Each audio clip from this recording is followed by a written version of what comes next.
hello everyone. Welcome to the Digital Equity Steering Committee public hearing. Before we get into the legal part of my opening statement, I want to recognize the committee.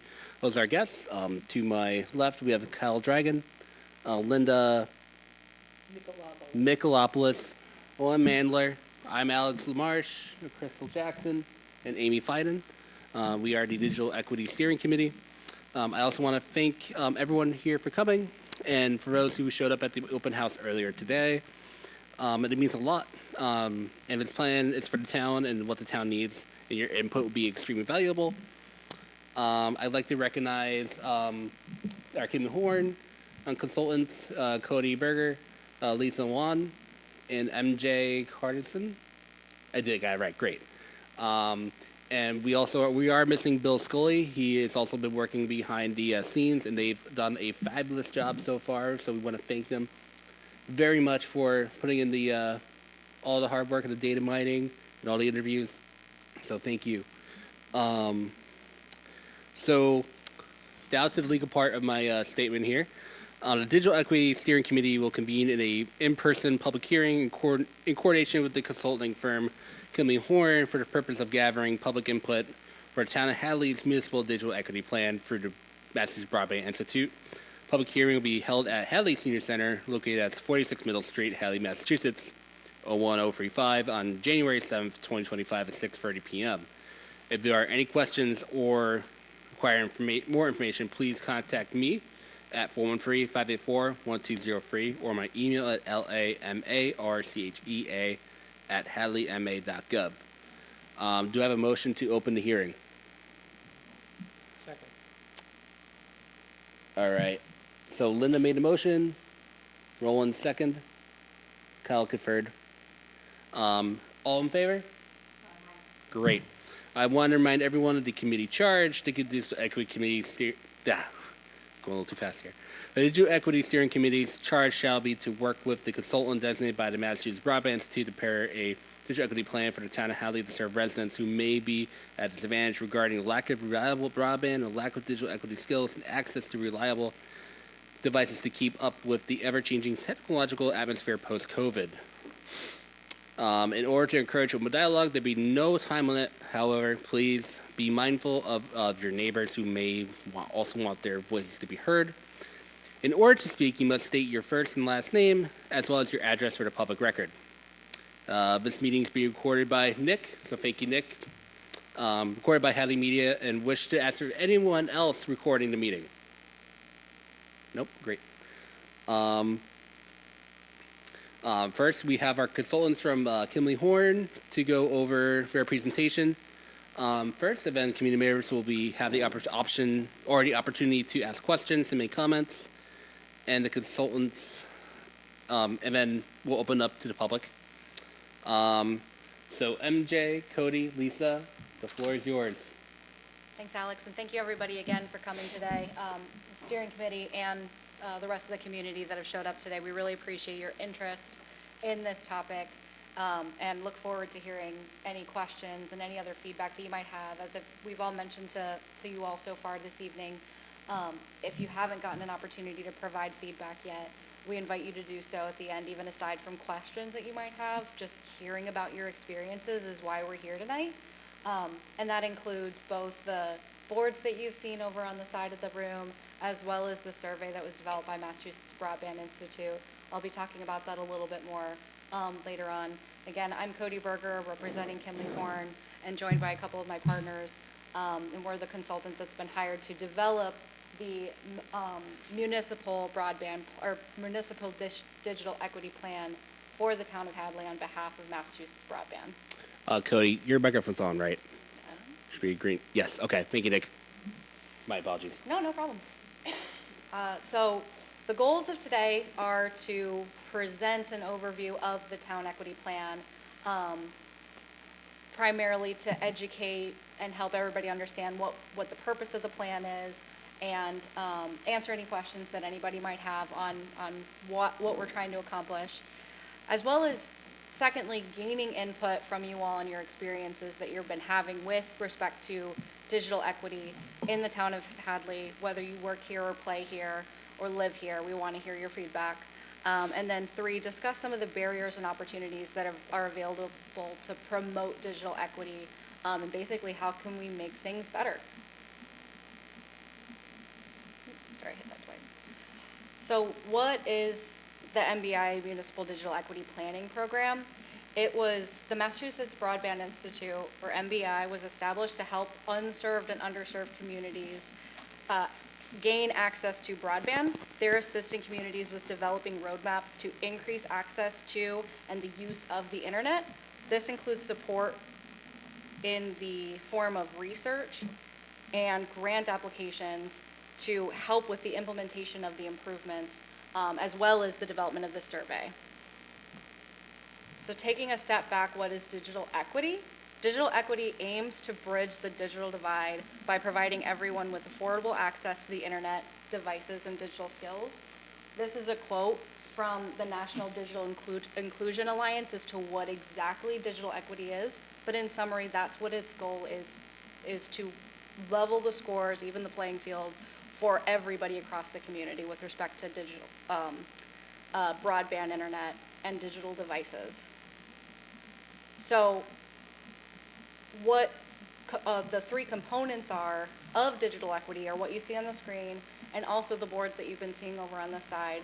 These are what go into digital equity. So first being adequate computing devices, asking the question of, do you have access to a device that can do what you need it to do with respect to the internet? Do you have a laptop that's able to process at the speeds that you need it to process? Do you have access to and can you afford a cell phone that can get you connected to your loved ones? The second component is affordable, reliable broadband connection. That's the one that most people talk the most about, is do you have access to the internet? Is the internet of the quality and speed that considers it broadband access, which we'll get into in a minute as well? And can you do what you need to do with that access that you have? Are there limitations? Can you afford it? Can you afford the speeds that you need to be able to do your job, whatever that task is? And then the last component is digital literacy skills. So this talks more about your ability to utilize the internet and the digital devices. Are there barriers that are keeping you from understanding how to access the internet or do the things that you need to do on the internet? Are you struggling to be able to function your phone to be able to get to the internet? That sort of thing. So what is broadband? We all hear broadband and internet kind of thrown around interchangeably.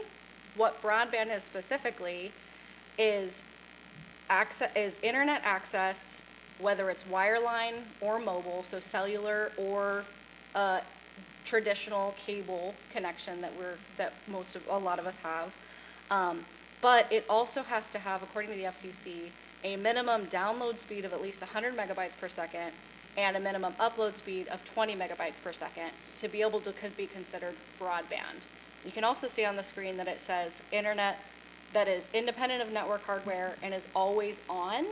So consistency in the functionality of your internet also plays into whether it's considered broadband. If it's laggy and if it doesn't work consistently at those speeds, it's not considered broadband, it doesn't qualify. According to the FCC and MBI's research, these are the various internet service providers or ISPs that are serving Hadley or available to Hadley residents and businesses. You can see here though, every provider and associated speed that actually meets broadband level has a blue check mark, and those that don't have a green X. So you can see there are several providers that don't provide the minimum upload or download speeds, and there are others that only provide one or the other. Furthermore, what we've come to understand is that, and from experience as well as from research, that just because they offer the service doesn't mean that's the speed that you're getting. So that plays into what are you paying for and what is actually coming to your home. So across the Commonwealth, that's one of the themes that's been seen, is that there may be a high cost to be able to achieve that broadband level speed.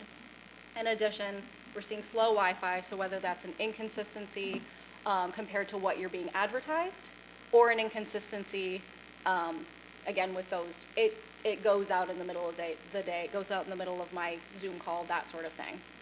In addition, we're also seeing again, this is statewide, but includes Hadley, is the one service provider problem, which can cause things that are interpreted as monopolies, where it feels like they have pretty much free reign on what they can charge you, and also limits you on what you can use. So for example, if there's a part of town that doesn't have a certain type of internet, that limits what, or a provider doesn't serve, that limits what you even have available to you.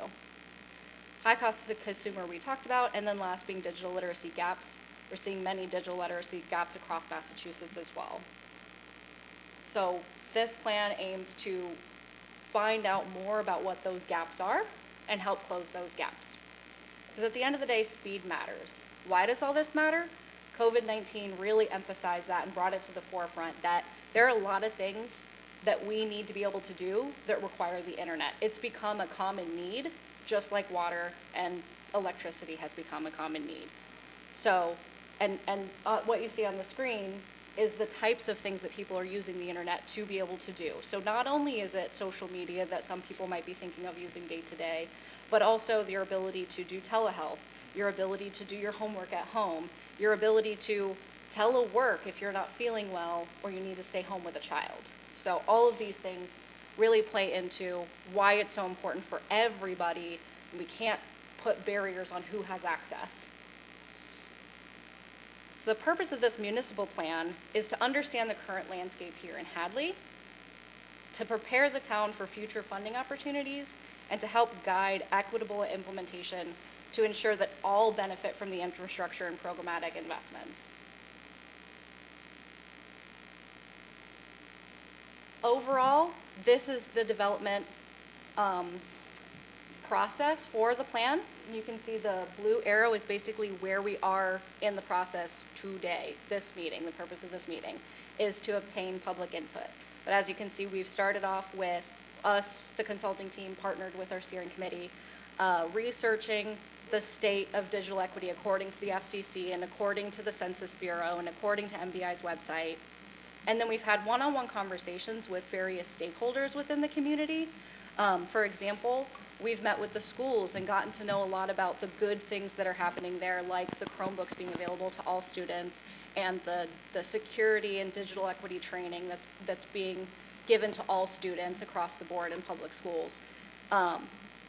So we're learning a lot about the things that are going really well and not hearing a ton of the internet being a barrier to their ability to do homework. Although today we did have a conversation that there are some that still might not be able to do that. But what's great is that the schools do have resources at the school, such as Wi-Fi, to enable them to at least have access to the internet. And then giving them that access to the Chromebooks and everything, the training. Really, really good background on what's going on for the student age population. Beyond that, we've also had conversations with the hospitals, or the hospital. So we've understood that how important the access to the internet is for all patients, because that the online portal is pretty much required for all of their patients for the hospitals.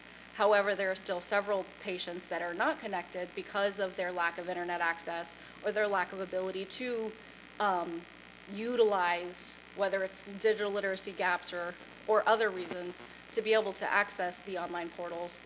One good thing, though, that the hospitals have is digital advocates that are helping one-on-one with walking people through problems with the portal, and even some of the other technical troubleshooting that they might be having with their phones or their computers, to help, again, close that gap and get more people connected to the portal.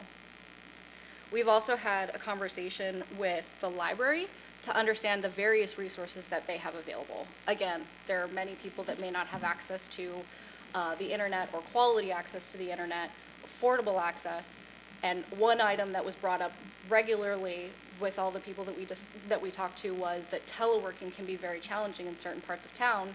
So the library having meeting rooms with public Wi-Fi allows some folks to have meetings at the library when they have a virtual meeting. If their Zoom doesn't work well at home, they're able to come to the library.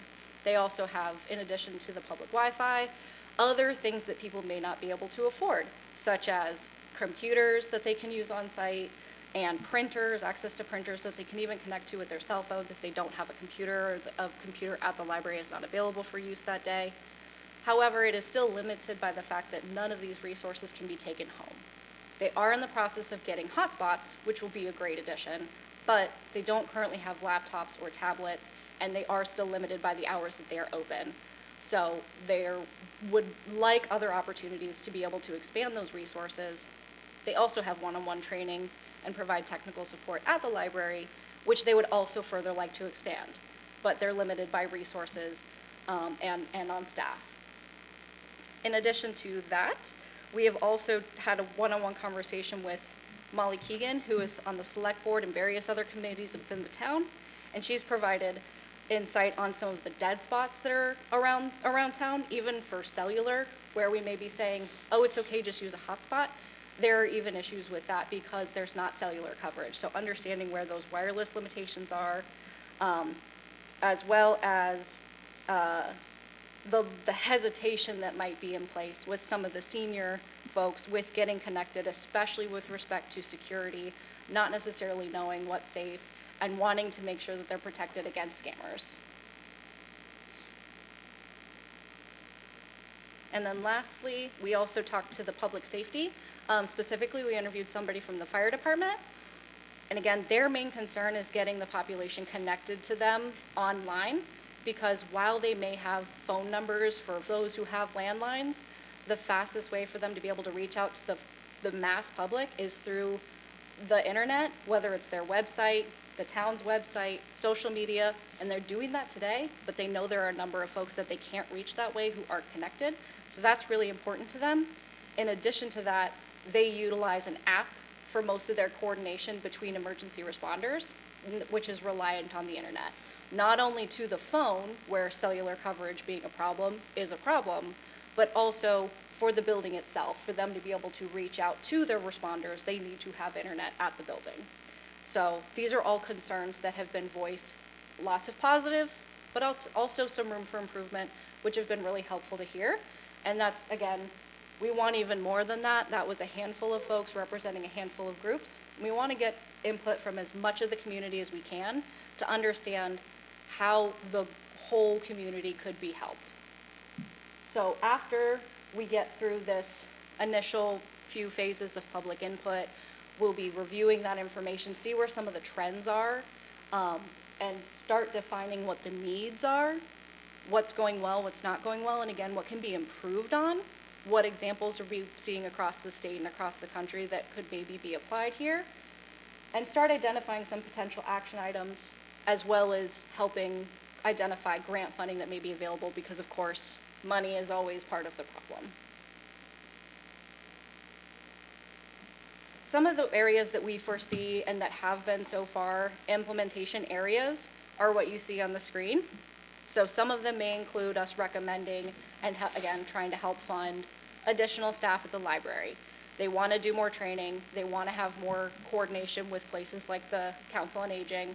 There may be some shared resources that could be, some shared classes that could be offered where some coordination could be done, but identifying those. In addition, the hotspots that we mentioned and other resources that the library would like to have on site, as well as the senior center. How can we apply what's being done well at the schools and at the libraries to other community centers in Hadley? And then again, identifying possible sources of funding. A few of the ones that have already been utilized and that we're aware of are on the screen, but each individual action item will come with its associated potential for funding, and there may be something out there that we haven't thought of because we don't know what the possible action item is yet, because we don't know what that need is. So that's what we need from you, again, is the feedback, any feedback that you have on how things are going for you or your friends or your family that live or work here in Hadley. We've discussed with you the MBI survey that's at the back of the room. If you haven't already taken it, we invite you to please do so. You can use the QR code if you have a digital device and there's Wi-Fi here in the building, or if you're more comfortable, we have paper copies.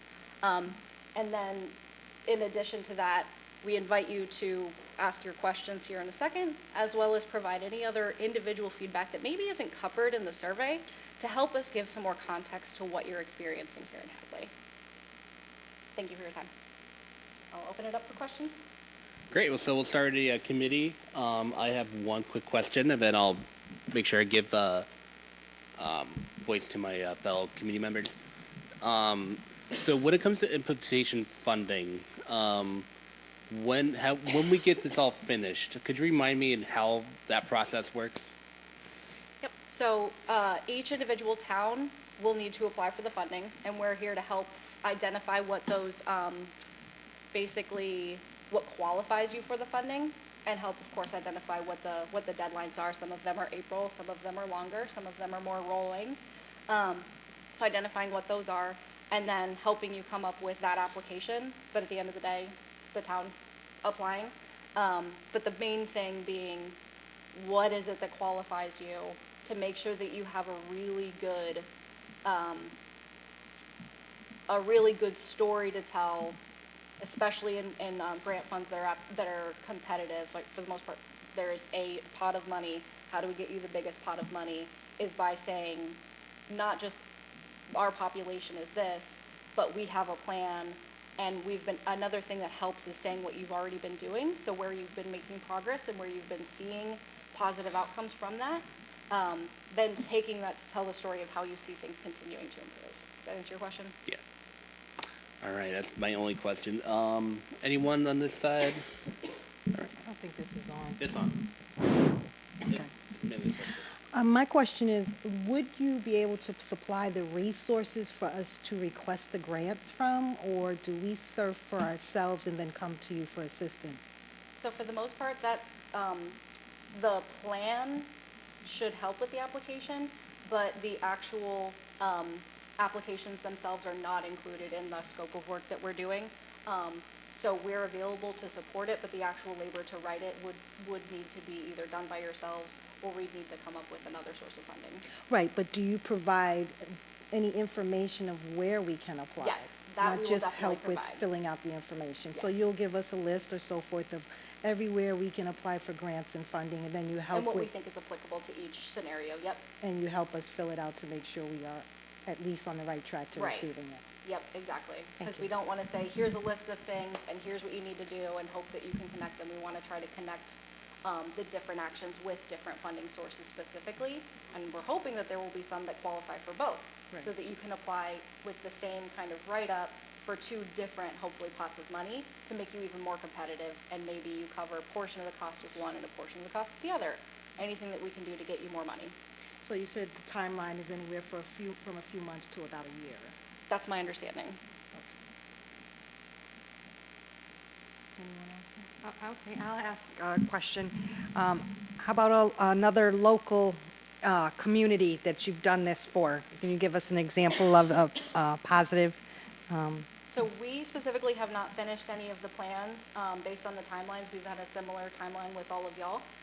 But there are other consultants that are working under the same contract that have gone through the process and have been working through the application and have gotten funding, especially under the equitable housing. Let me go back. It's called the Equitable Housing Fund. And the MAPC apartment Wi-Fi program. There have been a number of towns that have large apartment buildings that have been able to qualify for that. So funding has come. I don't know the numbers, but some towns have received funding for some of their action items and are also moving some of the action items forward. In some cases, they might have already had funding and they just needed this plan to be in place to be able to put forth the motion to move the money from a pot in the town's funds. Thank you. So Amy, so according to MBI, it looks like Greenfield, Montague, and East Hampton in the Valley are in the implementation process already, and there's also a few in the Berkshires as well. Any other questions from this side? Yeah, I have a question. For those watching, can you please tell us what MAPC stands for? It's the Massachusetts Planning Commission.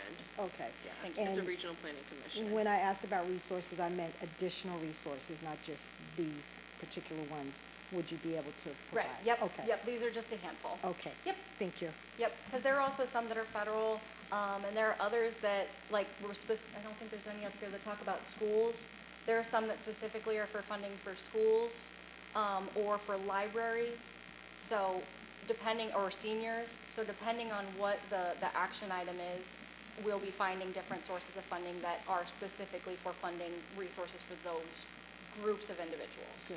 Thank There you. may also, I'm sure there are also some out there for, like English as a second language. And I know there's a large population of immigrants, like recent immigrants.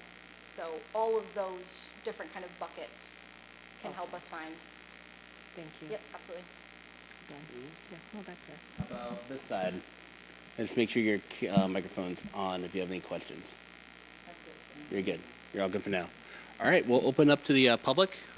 Don't forget to state your name, spelling, sorry, your first and last name and your address. And Nick will bring up a microphone for y'all to say what you guys say. Okay.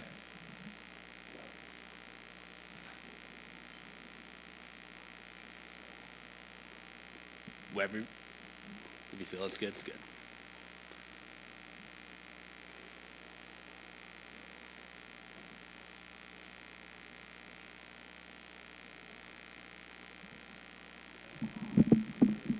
All right, so go ahead Gentleman and had a question. if you could go to I'm- if you could go to microphone. I think they're gonna be able to hear me. All Most right. people are pretty, you please pipe it down, that's just my voice. I'm Patrick Layton, 105 Honey Pot Road. I have two questions.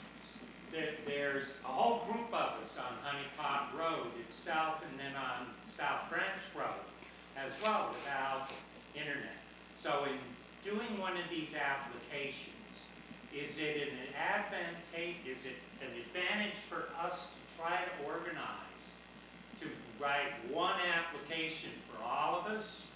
Or, because we're all in a similar situation without a physical connection. Or do we do it individually? And my second question,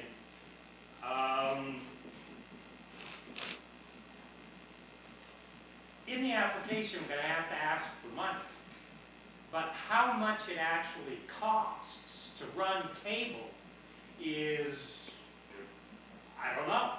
I do The last estimate. I do have a figure. It's about $121,000, a little more than that, to hook up not only your area but one house on Moody Bridge Road. Okay, so you guys have that. I do, yes. So if we were going to apply, I'm thinking, all right, if I'm writing an application and somewhere they're going to want to know how much I'm asking for, I'm not going to ask for the entire sum. Well, so or- most of these applications, the intent is for the town to apply on your behalf. So voicing that concern, which the town is definitely well aware of the unserved and underserved communities out in Honey Pot and the other one that you mentioned. So coordinating with the town to be able to submit that application. Again, the town has already started some of the legwork with talking to Charter or Spectrum to get a figure as to what they would charge to build out. And, because that's the whole, or a lot of the problem is how much it would cost one individual, like you said. That's a one-on-one conversation with the provider. But to your first question, the more homes that you can use in your argument, basically, the better. And having it come on behalf of the town is even better, because if there is a pot of funding that can be applied for on behalf of the town, or by the town on behalf of the residents, then the funding can be moved into the town's budget to then be distributed to or provided to, whether it's directly to the service provider, if that's the route that you would want to go, or if the different route would be to build a conduit system for somebody to come back in and install the cable line later. Whatever the town decided, whichever route the town decided to do, which again, we'll provide our insight as much as we can as well, on the pros and cons, and possibly there's different funding applications for the different approaches, and kind of see what comes out of it. Because then whatever, if you go through the grant process, you have to use it for what you applied for. So if you say in your grant application that you're applying for a landline connection to these 50 homes, you then need to use it to build to those 50 homes, whether it's via Spectrum or, via your own town resources. You may not get to 50, but you can't do anything outside that 50. So if you say that what you're going to do is give the money to Spectrum in your application, you then have to give the money to Spectrum. And Patrick, and you already know I'm looking at other avenues of where we can find some funding if the BEAD challenge is not successful. So right now, we're waiting it out. There's the first round of BEAD challenge bids. We can't put a bid in, and ISP has to put a bid in. That will end in January, and then there'll be a second round and potentially a third round. I don't have the MBI booklet in front of me to give you the exact answer, but that is what's going on. And I believe they're trying to wrap this up, the BEAD challenge, wrapping it up in June Yes. to get all that funding going. And like I said, if that's not successful, I'm looking into other ways to try to get funding for that area. If you watched the planning board meeting, the last planning board meeting, I spoke with the planning board during their open hours to see whether or not is the Affordable Housing Fund an appropriate funding source. Would the CPA funding be an appropriate funding source? Those are all questions that have to be answered. And luckily, when we get to the implementation phase, like Cody said, they'll help us along. And I'll continue to keep you in the loop as well. Okay, I hope that helps answers you somewhat. it does. Okay. So I'm hearing myself working with you guys, all right? Yeah, pretty much. The town I do wants have to a help that part of rather town. arcane, weird, technical maybe question. Many years ago, when a whole bunch of us ended up settling Honey Pot, there was no electricity and no telephone. It took us 17 years to get electricity. However, telephone was essential, and the telephone company wouldn't put a line down either. So we got together and actually bought telephone cable and ran 2 miles of underground telephone cable ourselves, all the way down. It would be great if we could use it, but none of the providers, they say it's too far for DSL. Isn't there any technical way to use it? We've got 12 copper pair buried that are in good condition. Isn't DSL to a point where you can use it, or doesn't anybody even bother with it anymore? Or is that basically just a lost resource? Yeah, that's definitely a question that we'd have to talk to the providers themselves, right? Like, I know that some are using copper and some are using fiber, and some, like, there's plenty of cable providers that have their old infrastructure that they're using it. So it'd be understanding from the providers what they're not approving about the resource that you have out there, and what could be done to improve it. So just because they can't get from here to there with what's there, doesn't mean they can't install something intermediate to get from here to here to here. So that's where talking to the actual provider is a really critical part, and that's where MBI, at like the state program, is intending to help us as well, because it's not just a Hadley problem, it's a statewide problem, it's a Spectrum employee, or really a lot of the ISP customer problem. And so that's where the more people that we can have presenting this problem, and the more asking the right questions, understanding that resource is there and you were told no, that helps us ask the right questions. Instead of just saying, how can we get you to build there? We can understand, we've also done this, why didn't that work? So that we can bring that sort of answer back to you. Any other questions from the public?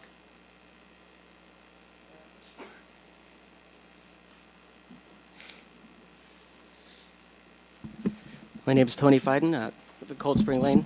My question is we were just discussing the issues at Honey Pot or elsewhere. Where's the responsibility of charter? And it seems to me we're talking about spending money, getting grants, spending town money on something that charter would end up benefiting from. If we were to spend this money on, they would be new customers for charter, since they do have a monopoly or one system, it would be basically charter. Why would we, can we negotiate with charter when it comes time to update our agreement with them to say, if you want to continue with us, you have to cover more people? Why are we spending our own money or grant money on something that charter would benefit from? So there's a lot of legal yes and no's to your question.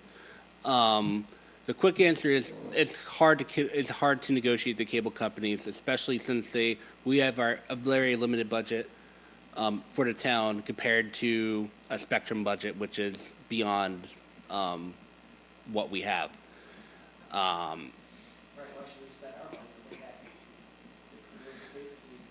Every cable contract, unless you're in like Somerville, right? Even Comcast does it. They have a minimum or maximum aerial square mile, however you want to call it. It's 6.1 in our current contract, and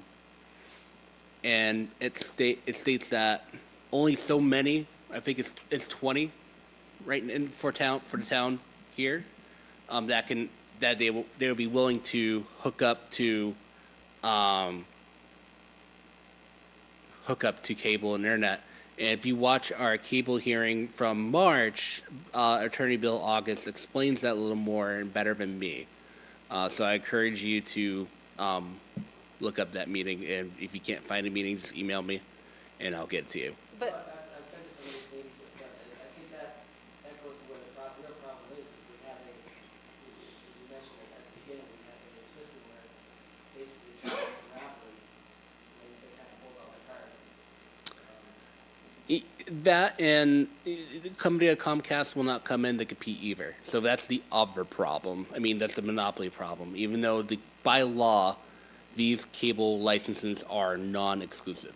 Well, and to Alex's point, the town of Hadley, as an individual town, doesn't have the resources to be able to basically lobby for improved resources, for a change in the agreements, for a change in the way that the providers handle things. But the state does. So, and it's an answer that I hate giving, but it's one of those examples where I think that it's very true, is writing your governor and writing the feds, basically, so that someone with a bigger group of resources will care. So the fact that we've been, there's all these towns across the state, including this state MBI program as a whole, having these conversations with the individual towns, and this is a theme that we've been hearing, but we've been hearing it, and MBI's been hearing it, but a government agency may not be hearing it.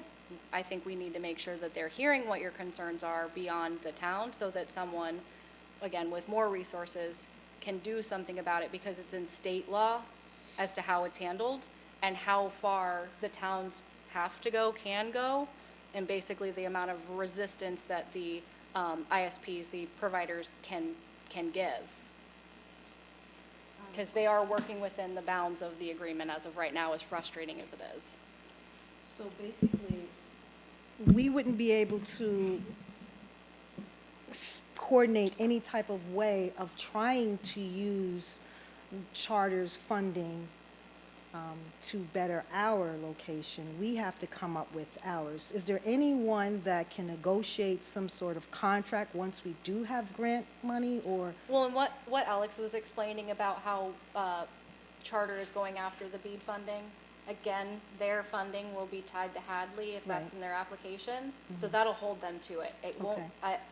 it may not be a timeline that makes us happy. I honestly don't know what the timeline is as far as like how quickly they need to do the build out, but it will at least hold them to the responsibility of fulfilling the Hadley promise with that funding if they get it. Okay. But if we get the funding, go ahead, Alex. And when so when speaking to various people in different offices like the NTIA, which is the federal, the National Telecommunications and Information Agency, thank you. I spoke to someone from that agency, and he told me that if Charter bids on Hadley in this round one, they have to hook up the whole town. That's if they bid on it. I can't get it, unfortunately, I don't have a straight answer for anyone, whether or not Charter will actually do that. I have been talking with our government rep, here and there, but I fortunately do not have a straight answer, and this is why I'm looking into more of these avenues. And unfortunately, we have to go look for other ways of funding it, to be able to, get what we want and get what we actually need.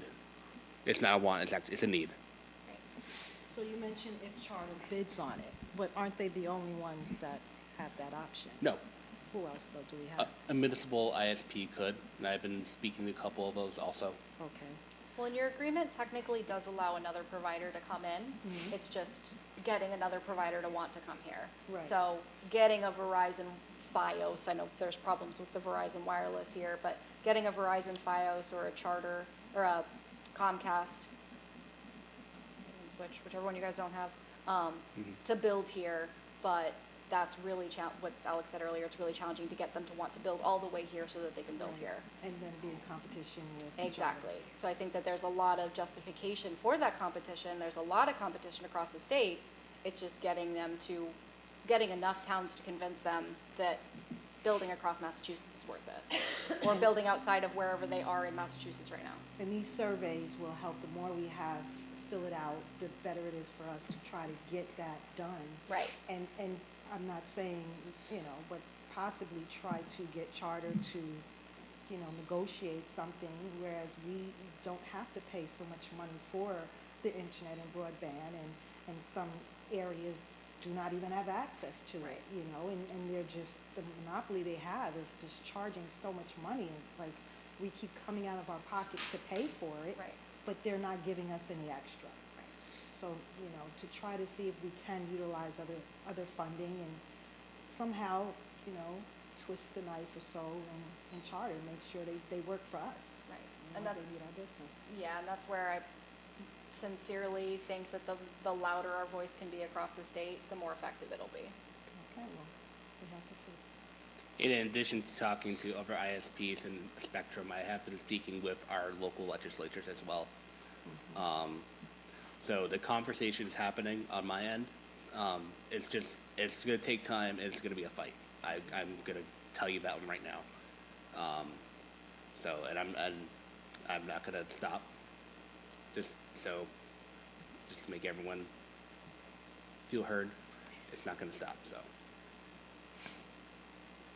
go ahead, Jack. Hi, Jack Sykowski, 133 Mount Warner Road in Hadley. I teach at the Greater Commonwealth Virtual School. It's a school that started in Greenfield about 18 years ago. Started with a handful of students. Now we've grown to 1,200 students. So we really grew dramatically during the pandemic. We've stayed in business because there's plenty of students who have health issues. That was the reason our school was started in the first place, and all of that. It's absolutely critical that the internet is working for us to teach. So we teach exclusively kids from Massachusetts. I work with about 120 eighth graders every single day. And when the internet goes down, I can't teach. So that's a real issue. So we talk about the monopolies that is Charter and all that. I'm just wondering, I see some other local towns, Leverett, for example, Northampton, I think has tried it, maybe South Hadley, where they have other systems in place, that there's more competition. How can we have more competition in Hadley and get some better service? So yeah, this is a conversation I'm having with like Westfield, Hoyoke, Yep. South Hadley, trying to reach out to these other municipalities who have these success stories, that who they might be able to help us get better internet, reliable internet, and also it could also be a potential revenue source for the town, which the town I know is looking for other ways to get revenue. I'm pretty sure Amy can attest to that. So it's a conversation that's happening, Jack. Like I said, it's just a matter of time and when it's going to happen, and it's not going to happen overnight, unfortunately. So just know that we're working really hard to make sure that this gets to fruition. Yeah, and the fact that Hadley even has this plan, they had to do an application to be able to get this funding from MBI to be able to fund this plan, shows the very strong interest that the town has in solving this problem and the recognition in the first place that the town has a problem. So they're doing everything that they can and they're taking the steps that they can, and that's where things like that help tell our story, understanding that, like, we talk all the time about how people are trying to telework. Well, what are they doing teleworking? They're doing really important work, helping us understand what type of work. You know what, Alex, what I wanted to know is there a way where, just like with Jack's story and with Tony, is there a way where someone can actually write in and talk about their story so we can have more information of actually what's going on instead of just a survey? Because as Jack said, you know, if the internet goes out with these students, it's not a good thing. Yes, you're saying next to the Just this year alone, I taught from Eslan Cafe You to see? Finch. And we also have an on-site support center, fortunately, on Mill Valley Road. And I was able to teach my afternoon classes from there. But it was a lot of running around because it was unreliable internet. Yeah. Yeah, and attending the public meetings and telling your story here is really helpful, as well as reaching out to anybody involved. So we mentioned that we've interviewed, and when I say interviewed, that means they have an awareness and they have a connection to us. They have our contact information, the steering committee and us as the consultant. So encouraging anybody else you know that has a story to tell the library, the senior center, like someone from the senior center, reaching out to the town via social media, like messaging them through Instagram or Facebook, getting them connected to someone will get the story to us so that we can have, like, that's how we understand the landscape of the town, is by individuals sharing it with individuals on our committee. And to Cody's point, too, we also, me and Cody actually spoke to WLP today, so look out for that news story. Yeah. So Share we're, the link to this, share the link to Absolutely. that on your own social media if you have connections, or telling people. and when it comes to getting the word out there, too, I hear that Alex and Nick at Hadley Media are pretty cool people, and will be able to, and they'll be able to get that word out a little pretty good. That's just my biased opinion. No pat on the back. But seriously, I mean, it's a good point to really publicize this a little more and really get people to understand that this is an issue, especially in the rural communities. I mean, Hadley's a farming community. We feed people over the Northeast, I would think. So if we're at that level, why we need help now? Now that we're helping other people, we need help now. And going back to the, what all does the internet benefit? It doesn't just benefit people wanting to telework. It doesn't just benefit students wanting to do work from home or having to do homework from home. It also helps the farmer do their business, as well as the farmer do telemedicine so that they can stay healthy and the animals stay healthy. Like, there are so many things, the transportation aspects, again, the public safety, if there's an emergency, there's so many things that are communicated over the internet these days that saying that that person's job doesn't require the internet isn't an excuse anymore. Everybody needs access to the internet for so many different reasons now.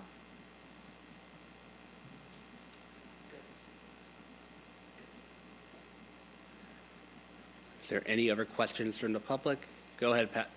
I got two things kind of to add here in terms of the quality of the service that we're getting in Hadley. I think it was 5 years ago or something, David Phil recruited me to be on the cable review committee or whatever when Charter's contract came up for review. And of course, I pounded the table in the sense, as this gentleman said, If charter gets our contracts, part of the contract is they get everybody. And I think a year ago or something in this committee, we went through how, in point of fact, charter will do whatever it needs to do not to do that. And we, Hadley, can't afford the legal fees to fight them. The other thing I kind of wanted to put in here is that you said that the estimate you got was 110,000. 121,000, 121. yep. When I first got a hold, going back more than about 5 years, just before I joined them, I got Charter to give me an estimate of what it would cost to run a cable down to us, and it was 86,000. So I started talking to them, where the hell did you come up with 86,000? Because I know I put in a telephone cable all the way, and it sure didn't cost that. So they go through, oh, well, we're going to connect at the end of Cemetery Road.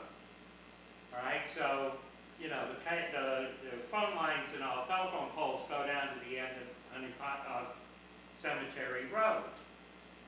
And I say, you're going to do what? That means you're going to have to put telephone poles on the rest of Cemetery Road. And whether Hadley's even going to allow telephone poles there is another question.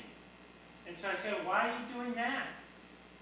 There are already telephone poles along Cross Path Road that we had to pay for, to put in when they finally converted the phone line, tapping right off of the main arteries on Route 9. I could not get an answer. No way would they forward me to an engineer, somebody who actually had walked to Hadley, looked at something beyond a map and said, this is great. Crazy to run this way when it's already available that way. So if they gave you 120,000, it sure sounds like an inflated 80,000. And they got this nice little thing where they're going to do, it's technically questionable. How many of those thousands of dollars are to go for putting in stuff that really is unnecessary? Or did they do that as a poison pill because they know the selectmen in Hadley are not going to start letting the Honey Pot Meadows get another bunch of telephone poles? I mean, I can't, That's I'm leaving that up to you, Alex, to negotiate with that. If they say it's 120, whatever, I'm dubious about it. But it would be great for someone to sit down with them and say, can you actually justify, can you light item where that 120,000 is going? How much is labor and materials? And exactly where are those materials, where's the route? Rather than them just saying, oh, here's a black box, you buy our black box. However we decide to outfit. I think once we do come down to the final figures, I'm quite sure, and I'm hoping, someone will sit down with them and go through everything and say, well, I want to know where this amount goes and this amount goes, and can we use this instead of this? Because as you're saying, that's quite a bit to charge a town, and that's just the beginning. I will say, when I spoke to someone else on of our opinion, they did say that for 32 homes, 121,000 is a pretty good estimate. For 2 homes? 32 homes. Oh, 32. Yeah, okay. 32. Yeah. It is a lot of money, and I can't really, That is 32. I can't, I don't know what their thought process is, unfortunately. But, I mean, I hear you, Patrick, I really do. I don't really have an answer for you. That's why it's For now. so important. Yeah, no, I'm not asking. Yeah. I'm And just that's kind of also- preparing all of us for what we're really It's working. really important these surveys get out so Yeah. that we can have an idea of where this is necessary, because if they're trying to justify an amount for a certain amount of homes, then we need to really have these surveys out so we can gather as many spots as we possibly can, because that's a lot for 32 homes. Because when you look at, okay, what if we need 32 more homes, or what if we need 12 homes here in different areas? So we really need people to participate and try to figure out where we're going to need this additional help at, because this is, yeah. So Chris, I could clarify, just to Sure. clarify, it is 32 homes, because that's what's on the FCC map. 32 homes. Yeah. Yeah, but that's in one particular area. That's townwide. That's already on the FCC map. Documented as unserved and underserved. Yeah. Really, only 32. Mhm. So what if we have more than that? Well, I mean, that's the other thing too, like you said also, I mean, we had to put a challenge in for that one home on Moody Bridge. And then there's other homes I'm pretty sure that I never heard from. Exactly. There's that map over there that we now know where internet might not be that great. Right. So I think there's a lot more to it, but as of right now, we're at 32. And how do we put more on the map with the FCC? How do we do that? That has passed for this year, if they even do it again. Okay. But step one being the getting the connection in place, right? So every other home should have a connection at least, or something available to it. Where the quality issues are is the other side of the coin that we also need to be working on in parallel, right? Where we need to be telling the providers where the quality is not where it needs to be, or it's not an affordable range where we can, as a town, afford it, our customers can't afford it. Or that it's not coming through at the quality that you're reporting it as. I'm paying for this, I'm not getting it. That's where having line connection is the first step. We can't improve what's not good without it being connected at all. And is that a certain amount of homes or a certain area with that quality control issue? That's where the surveys tell us more of the story, where the Okay. FCC didn't really have that data. It's just, are you provided, are you connected to a home? Because the providers were basically self-reporting on who they're connected to based on their customers. And then we know what they provide, like the table before of, we know that technically, as a provider in this community, they are offering speeds at these rates. One too many. What are people actually getting in their homes is where we're relying on the survey, because there's no other way to get that information. The ISPs are not required to tell us what each individual is getting at their home, just whether or not they're getting anything, and what they offered that customer, in theory. So basically, it's not asking who has it or not, it's asking about the quality that you're receiving if you have it. That's what we're asking the Right. question of. Yep, Right. exactly. I mean, we're still asking, do you have it or not, in case any of that's wrong. So How there, does that improve, though? that again is where, why aren't you connected? Okay. So in theory, then, the answer is not that the internet is not available there, it's that that person probably can't afford it, Exactly. and that's why they're not connected. Okay, so it's all Yeah. connecting one way or the other. Exactly. Okay. Yep, making sure that there is something available to them that provides broadband level speeds, and then, okay, we offered you 1,000 megabyte download, but you didn't pay for it, why not? Is it because you can't afford it, or is it because I paid for it and I'm not getting it? Exactly, that's a lot what's happening. People aren't able to utilize it because of the service, and they're being charged it. And when you're being charged for a service you can't use, that's very frustrating. Yeah, and that's where I say the surveys are the surveys and talking to the legislators will help take that a step further, because just getting the connection won't do everything that we need it to do. And some of it'll also be getting better, getting other devices, having more public Wi-Fi available, having better public Wi-Fi available, having Wi-Fi that's available outside of regular business hours because students have to do work at home and some people work night shift or whatever. So there's that, how do we take this a step further? And that's why this plan isn't just how good is your internet? It's what else is keeping you from just living the life you want to live? Thank you. While you've got that chart up there, that Verizon piece, 320, I sure would look carefully at that. Yep, and getting that feedback today has been very helpful to understand that. Yeah. We just switched from Verizon to T-Mobile. T-Mobile on the desk is is faster than Verizon, and it's a little bit more reliable. Verizon was just horrific how to go in and out.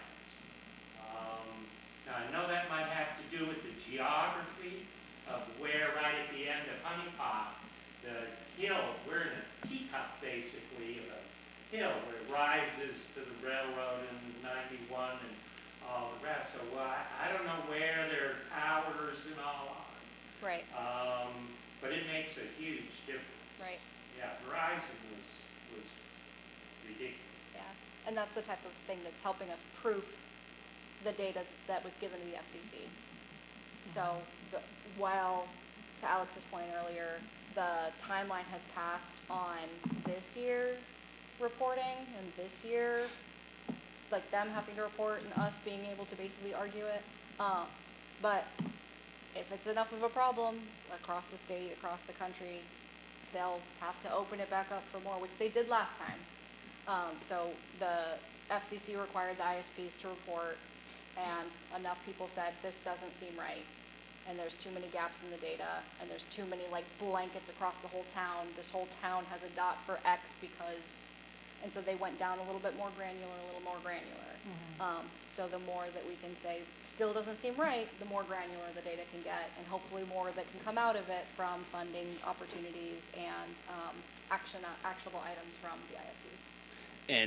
And as much as I wanted to, we did not have the resources or the time to do a whole internet census for the whole town. So there might be some people out that are not in, that are left out because we didn't have the time or resources. I did let our federal legislatures know, congressmen and senator know about that, because that is an issue. If we want internet for all, we gotta do it. We gotta do a little better, and that's why I stress to them. So you said that the opportunity is closed now for this year. When does it open back up again? I would have to look into that. I'm not sure what that is yet, or if they've even said whether they will be, or if they'll be reevaluating. So the beat challenge is still there. The challenge process of it and the rebuttal process is done. Right now, they're looking for ISPs to bid on communities at this time. But the FCC reporting, Yes. yeah. As far as I'm aware, they don't have a plan of reopening it because they're hoping again. They're hoping they're done. They're hoping they have the data that they needed, the data that they asked for. If they find out they don't, that's where That's where it comes they from. will hopefully reopen it. Yeah. It's similar with the census, right? You don't ask once, you ask every 4 years. Yeah,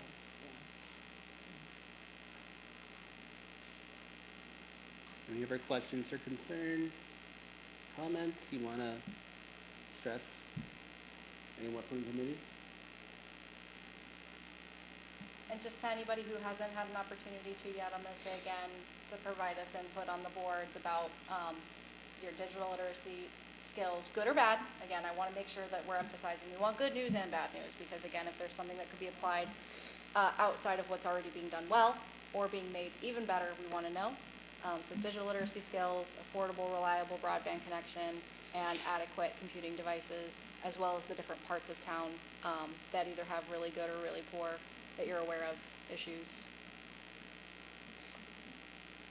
All right, so before we close this hearing, we do have one quick housekeeping item when we close the hearing, before we close the meeting.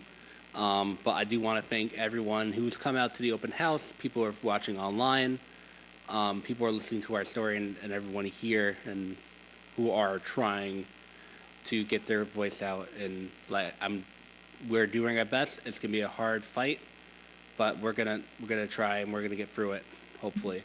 I want to thank our consultants who worked really hard. It's been a joy to work with them. I cannot wait to work with you all more. Thank you, Nick, for putting in all the video production work all today. And thank you, Patrick Layton, right? Layton, my bad. He has been pretty much the liaison for the Honey Pot Road and the Cemetery Road, advocating for them. And I appreciate you doing that for your neighborhood. I think it's very important, No, it's important to hear what's happening, and it shows that you care for you and your neighbors, and I can't thank you enough. And we know more about your story and your issues than we did when I got here 2 years ago. So seriously, I appreciate it. I appreciate all that you do.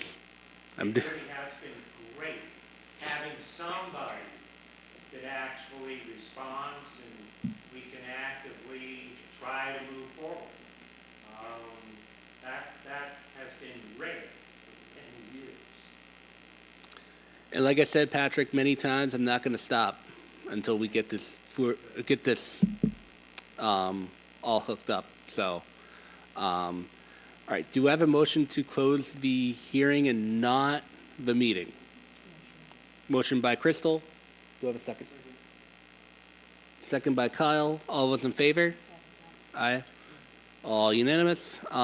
One quick thing, discussion of next meeting date. I have a question for the Kimley Horn crew. Should we have a coordination meeting first before we schedule another steering committee meeting? Yeah, I think we have one next week or the week after. Okay. Yep, I think it'd be good for us to kind of debrief. Okay. Debrief. Okay. And then once we debrief, I'll reach out to committee to schedule a meeting, if that's okay with you all. All right. Again, I want to thank the community for coming out today. We have a lot of great information and a lot of great conversation that happened with the open house and the public hearing. So thank you so much. It shows how much town cares. So thank you so much. Motion to adjourn. Crystal, motion. Do I have a second? All those in favor? All right, unanimous. Thank you, everyone.